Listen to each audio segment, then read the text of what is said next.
बीबी की तबीयत ख़राब थी, वो लियारी में कोई जलसा कर रही थी। नुसरत भुट्टो साहिबा, she walked in our store. उन्होंने कहा इफ़ यू डोंट माइंड अगर मैं ये जोड़ा घर ले जाऊँ। मैंने कहा ऑफ कोर्स आप ले जाइए जोड़ा घर, उनको जाके दिखा दें अगर उनको पसंद आता है। बीबी ने देखा, आई थिंक इन्होंने ट्राई भी किया, उनको बहुत पसंद आया। फिटिंग थोड़ी सी आउट थी। फिर हमारा टेलर गया उनके घर पर, वहाँ जाके टेलर ने ऑल्ट्रेशन करी।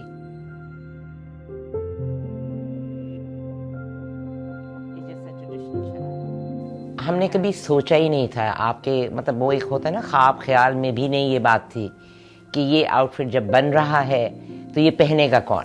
लकीली थोड़े दिन पहले ही बनकर आया था। May be it was just, क्या कहना चाहिए, डेस्टिनी थी कि वो ये आउटफिट यहीं से ख़रीद के पहने।